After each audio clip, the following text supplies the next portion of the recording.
헤로모 이야기 5장 오른쪽 길. 해기야는 오른쪽 길로 들어섰습니다. 미끄러져 내려가는 통로를 통해 들어선 곳은 지하 호수였습니다. 외벽이 반원의 도무로 이루어진 호수. 연구재료 중 일부가 물 위에 떠다닙니다.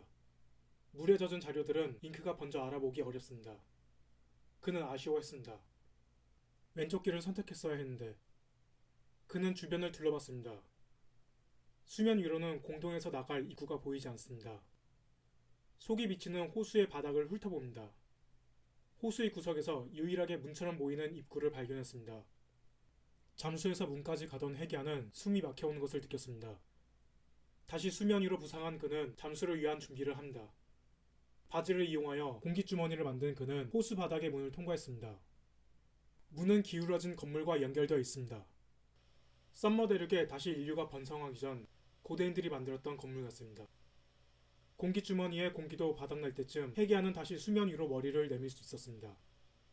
그곳은 수많은 거울이 놓여있는 방이었습니다. 거울 사막이라 칭해진 이유인 300km짜리 거울 방벽이 시작되는 장소였습니다. 출입구로 보이는 문은 무너져 있고 물이 벽의 균열에 따라 차올라 있습니다. 누가 봐도 수상해 보이는 기기장치 겉면에는 누군가 칼로 글자를 새긴 흔적이 있습니다. 환경오염도 92%. 대체 차원 수색 실패. 앞으로 가동횟수 1회. 고대인은 무슨 이유에서인지 마지막 기회를 쓰지 않았습니다. 40개의 패널 중 유일하게 켜진 불. 왠지 켜진 불 하단의 스위치를 움직이면 다시 대체 차원의 수색이 진행될 것 같습니다. 해기야는 차원 수색이 무엇인지 이해하지 못했습니다.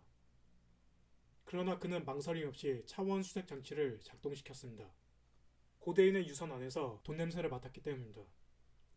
장대한 길이의 거울 방벽이 그동안 축적해뒀던 에너지를 공급합니다.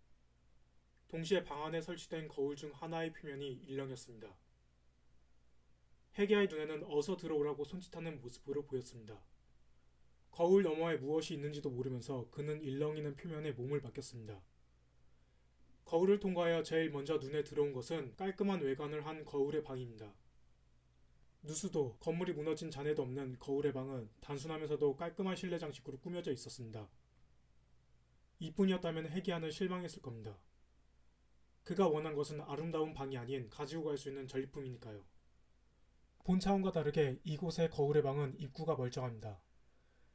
입구 밖으로 나가자 해기야가 원하는 물건이 보입니다. 벽에 걸려 장식된 무기, 유리로 만들어진 그릇, 강철로 이루어진 정체불명의 물건들. 무엇이든 썸머 대륙의 기술력으로 만드는 것이 불가능한 물건들입니다. 흡족한 마음으로 물건들을 챙긴 그는 본 차원으로 돌아가기 위해 거울의 방으로 들어갔습니다.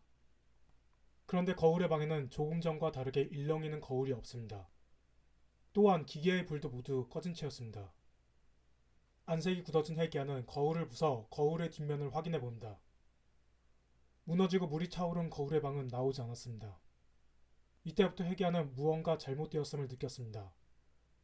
차원에 갇힌 겁니다.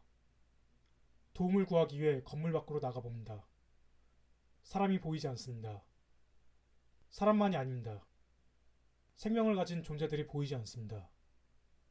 어떻게든 본 차원으로 돌아가려 했지만 그는 이 세계의 기술을 이해할 수 없었습니다. 해기야는 사람 없이 고립된 채 그림자 차원에 명명된 곳에서 38년을 생존했습니다. 대체 차원의 수색 기록 중 가장 긴 기록이었습니다.